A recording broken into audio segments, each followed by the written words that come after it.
আব্দুল্লাহ ইবনে ওমর রাদিয়াল্লাহু তাআলা আনহু বলছেন, আমরা বসে আছি 10 জন, এই সময় এক যুবক আসলো, মাদানী যুবক, আনসারি যুবক, মদিনার স্থায়ী একজন যুবক।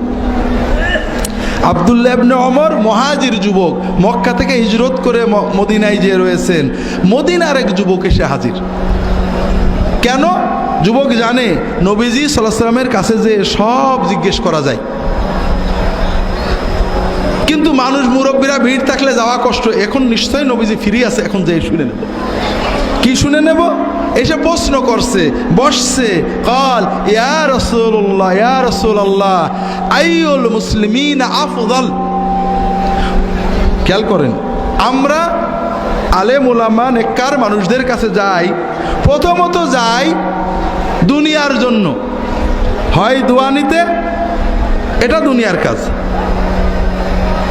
অথবা কোনো ঝগড়ার মাসলা শিখতে। সমাজে ঝগড়া হয়, ছোটখাটো খুঁটিনাটি মশলা শিখতে। আমরা খুঁজে বেড়াই কোন হুজুর আমার পক্ষে বলে। এই যুবক সাহাবী ছোটখাটো বিষয় নিয়ে আসেননি, এমন একটা প্রশ্ন করলেন যেটা ইসলামের মূল চিত্র এক কথাই তুলে ধরবে। তিনি বললেন, ইয়া রাসূলুল্লাহ, ইসলামের ভিতরে, মুসলমানদের ভিতরে সবচেয়ে শ্রেষ্ঠ, আফদাল, সবচেয়ে বেশি ফজিলতওয়ালা শ্রেষ্ঠ মুসলমান কে? তাহলে যুবকের প্রশ্নটা কি? মুসলমানদের ভিতরে শ্রেষ্ঠ কে? আমরা কি বলবো? মুসলমানদের ভিতরে শ্রেষ্ঠ যারা রাজনীতি করেন বলে, যারা রাজনীতি মার খায়, যারা তরিকা করেন যারা তরিকা করে, যারা কয় মাদ্রাসা যারা কয় মাদ্রাসা করে, যারা রফাদাইন করে যারা রফাদাইন করে, যারা হানাফি তারা বলে যারা হানাফি তারা শ্রেষ্ঠ। আমরা ছোট ছোট খুঁটিনাটি বিষয় যেগুলো শ্রেষ্ঠত্বের প্রমাণ না, যেগুলো আল্লাহর পথে চলার প্রতিযোগিতা মাত্র, সেইগুলোকে নিয়ে আমরা ঝগড়া করি। আমাদের মনোজগৎ এত সংকীর্ণ, এত ছোট হয়েছে যে আমরা ইসলামের যে বড়ত্ব মহত্ব নিজেরাও ভুলে গেছি, মানুষের সামনে উপস্থাপন করতেও পাচ্ছি না। রাসূলুল্লাহ সাল্লাল্লাহু আলাইহি ওয়াসাল্লাম এগুলো কিছুই বললেন না। তিনি উত্তরে কি বললেন? মুসলমানদের ভিতরে শ্রেষ্ঠ, সবচেয়ে ফজিলত, সবচেয়ে মর্যাদা ওই মুসলমানের বেশি, আহসানুহুম আখলাকান খুলুকান। মুসলমানদের ভিতরে যার আচরণ, বিহেভিয়ার, মানুষের সাথে যার আচরণ সবচেয়ে অমায়িক, সবচেয়ে সুন্দর, ওই মুসলমান হলো মুসলিম সমাজের ভিতরে শ্রেষ্ঠ মুসলমান।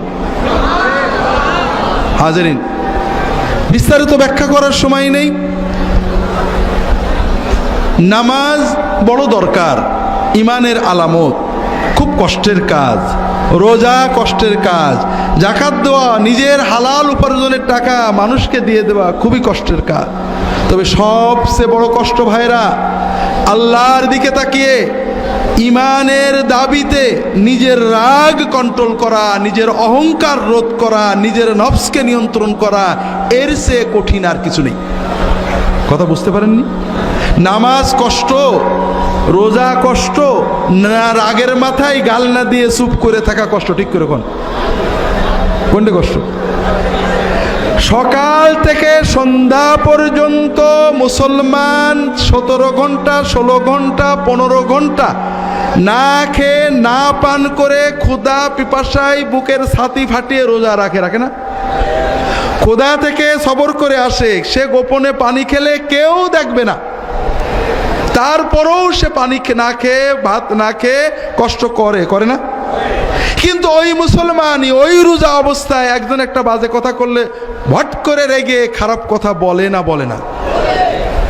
তাহলে 17 ঘন্টা না খেয়ে থাকা কঠিন, না রাগের মাথায় নিজেকে নিয়ন্ত্রণ করা কঠিন? হ্যাঁ, আপনারা বলবেন রাগ তো একটা মানে ন্যাচারাল, এ তো হুজুর কন্ট্রোল করা যায় না। এটাও একটা মিথ্যা কথা। আপনি প্রচণ্ড রেগেছেন, একজন রিকশাওয়ালা আপনার পায়ের উপর চাকা তুলে দিয়েছে, বা আপনার জামা ছিঁড়ে দিয়েছে, একজন গরিব মানুষ বাজে কথা বলেছে, একটা ফকির আপনার ধাক্কা দিয়েছে, আপনি যাচ্ছিলেন মসজিদ থেকে বেরিয়ে একটা ফকির জামা ধরে টান দিয়েছে, আপনি রেগে চোখ লাল করে তাকিয়েছেন, ঘুষি দেবেন বা রাগ করবেন। এমন সময় দেখেন আপনার পাশেই এমপি সাহেব দাঁড়িয়েছে, আপনাকে ডাক দিয়েছে, আপনার রাগ কি থাকবে? তাহলে এমপিকে দেখার কারণে আপনার রাগটা চলে গেল, ঠিক না? আপনি ঘরে বউয়ের সাথে অথবা আপনার বউ স্বামীর সাথে ঝগড়া করছে, রাগ একেবারে চোখ লাল হয়ে গেছে প্রচণ্ড। এমন সময় দেখেন ঠক ঠক করে দরজায় কেউ কি করছে, ঠক ঠক করছে, নক করছে। আপনি রাগে চোখ ফুলিয়ে কে বিরক্ত করে এই অসময়ে দরজা খুললেন, দরজা খুলে দেখেন আপনার বস দাঁড়িয়ে আছে, রাগ তো থাকবে? রাগ থাকবে তো? থাকবে না। আপনি ঝগড়া করছেন আপনার বউয়ের সাথে, স্বামীর সাথে, অথবা বন্ধুর সাথে, অথবা আপনার কোনো অধীনস্থ একেবারে রেগে গিয়ে চোখ লাল হয়ে গেছে, যা তা গাল দিচ্ছেন, মোবাইল বেজে উঠলো, মোবাইল মনে হলো ফেলে দেবো, তাকাই দেখি কি, তাকাই দেখি প্রধানমন্ত্রীর দপ্তর থেকে ফোন করেছে। রাগ থাকবে? থাকবে না? থাকবে না? থাকবে না। তাহলে আমরা যে বলি রাগ দমন করা যায় না, এটা মিছে কথা।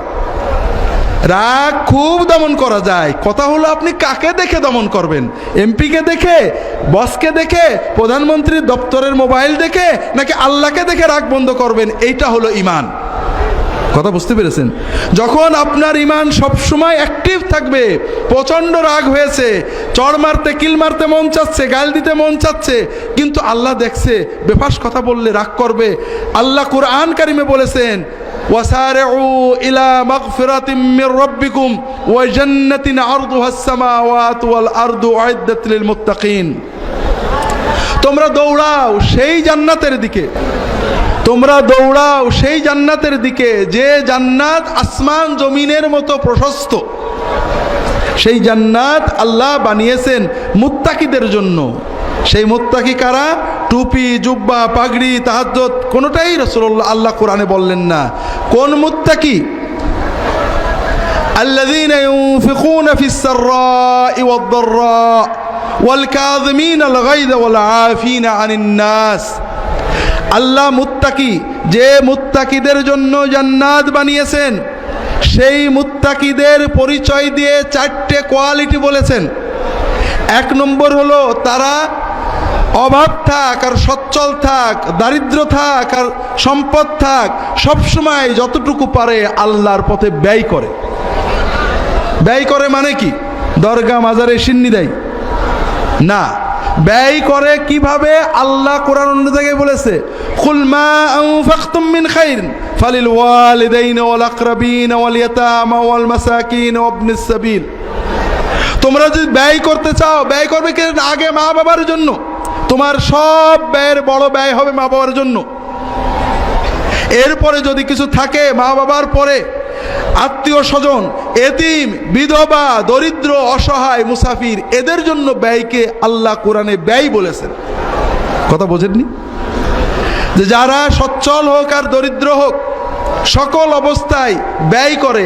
এইটা বলে না আরে গরিব মানুষ কি দেবো, বড় লোক হই দেবো না, 2 টাকা আছে 1 টাকা দেয়, 2 লাখ আছে 1 লাখ দেয়। সব সময়ই চেষ্টা করে মানুষের কল্যাণে। প্রথমে পিতামাতা, নিজের পরিবার, সন্তান, স্ত্রী, এরপরে আত্মীয় স্বজন, পাড়া প্রতিবেশী, সমাজের দরিদ্র, অসহায়, বিধবা, এই রকমভাবে সে মানুষের জন্য ব্যয় করতে থাকে। ওয়াল কাযিমিনাল গায়যা, দ্বিতীয় কোয়ালিটি, দ্বিতীয় বৈশিষ্ট্য আল্লাহ বললেন, যারা রাগ দমন করে, ক্রোধ সম্বরণ করে, ওয়াল আফিনা আনিন নাস, মানুষদেরকে মাফ করে। আল্লাহ জান্নাত বানিয়েছেন, তাদের 3টে কোয়ালিটি গেল। আল্লাহ রাসূল সাল্লাল্লাহু আলাইহি ওয়াসাল্লাম অন্য একটা হাদিসে বলছেন, আব্দুল্লাহ ইবনে ওমর রাদিয়াল্লাহু তাআলা বর্ণিত, ইমাম সুয়ুতি এনেছেন জামে সগীরে, শেখ মোহাম্মদ নাসিরউদ্দিন আলবানী হাসান বলেছেন, আল্লাহ রাসূল সাল্লাল্লাহু আলাইহি ওয়াসাল্লাম বলছেন, মান কাযামা গায়যান ওয়া হুয়া ইস্তাতিউ আন ইউনাফিযাহু মালা আল্লাহু কলবাহু আমনান রাদান ইয়াউমাল কিয়ামা। যদি কারো রাগ হয়েছে, এমন মানুষের উপরে রাগ হয়েছে যেখানে রাগ ঝাড়া যায়, রাগটাকে এক্সিকিউট করা যায়, স্ত্রীর উপরে, স্বামীর উপরে, ছেলের উপরে, মেয়ের উপরে, ছাত্র ছাত্রীর উপরে, নিম্ন কর্মচারীর উপরে, গরিব মানুষের উপরে, দুর্বলের উপরে, যাকে রাগ ঝেড়ে দেওয়া যায়, এই রকম কারোর উপরে যদি কারো রাগ হয়, এরপরও ঝেড়ে দেওয়ার, শাস্তি দেওয়ার, গাল দেওয়ার সুযোগ থাকা সত্ত্বেও সে রাগ দমন করে, মাফ করে দেয়, কিয়ামতের দিনে যেদিন সবাই উৎকণ্ঠিত থাকবে, রাসূলুল্লাহ সাল্লাল্লাহু আলাইহি ওয়াসাল্লাম বলছেন, কিয়ামতের দিনে আল্লাহ তাআলা তার অন্তরটাকে শান্তি, নিরাপত্তা, তৃপ্তি দিয়ে ভরপুর করে দেবেন। যে মুত্তাকিদের জন্য আল্লাহ জান্নাত বানিয়েছেন, সেই জান্নাতে যাওয়ার মুত্তাকিদের চতুর্থ কোয়ালিটি হলো যে তারা গুনাহ করে। তারা কি করে? বড় মজার ব্যাপার না? والذين إذا فعلوا فاحشة أو ظلموا أنفسهم ذكروا الله فاستغفروا لذنوبهم ومن يغفر الذنوب إلا الله ولم يصروا على ما فعلوا وهم يعلمون। মুত্তাকি হওয়ার মানে নিষ্পাপ বেগুনাহ হয়ে যাওয়া না। আপনি নিয়ত করলেন আমি ওযু সহ থাকবো, আমি আর ওযু ছাড়া থাকবো না, তার মানে আপনার কোনোদিন ওযু ভাঙবে না নাকি? ভাঙবে? ভাঙার সঙ্গে সঙ্গে কি করতে হবে? ওযু করে নিতে হবে। ভাই, মানুষ নফসের প্ররোচনায়, শয়তানের প্ররোচনায় গুনাহ করে ফেলতে পারে। আল্লাহ যখন দেখেন শয়তানের প্ররোচনায় করেছে, করার ইচ্ছা ছিল না, বাদ দেওয়ার চেষ্টা করেছে, সঙ্গে সঙ্গে তওবা করতে হবে। আল্লাহ বলছেন যারা যদি কখনো গুনাহ করে ফেলে, অন্যায় অশ্লীল কাজ করে ফেলে, সঙ্গে সঙ্গে আল্লাহর কথা মনে পড়ে যায়, সঙ্গে সঙ্গে দেরি না করে, রেট না করে আল্লাহর কাছে মাপ চায়, আর আল্লাহ ছাড়া তো কেউ মাফ করতে পারে না, তারা জেনে শুনে ওই গুনাহটা বারবার করে না, একবার হয়ে গেলেই সঙ্গে সঙ্গে তওবা করে, তওবাটাকে বসিয়ে রাখে না শেষ জীবনে করার জন্য। এই রকম যারা মানুষ, তাদের জন্য আল্লাহ জান্নাত বানিয়ে রেখেছেন। আল্লাহ কোরআন কারিমে অন্য জায়গায় বলেছেন ইন্নামাত তাওবাতু আলাল্লাহি লিল্লাযিনা ইয়ামালুনা সুআ বিজাহালাতিন সুম্মা ইয়াতুবুনা করিব। যারা আল্লাহ তওবা কবুল করবেনই, আল্লাহর দায়িত্ব হলো তাদের তওবা কবুল করা। যারা একটা গুনাহ করে ফেললেই তাড়াতাড়ি তওবা করে আল্লাহর কাছে বলে আল্লাহ আর করব না, মাফ করে দাও, আল্লাহ এদের তওবা কবুল করবেন, এটা নিজের দায়িত্ব হিসেবে নিয়েছেন।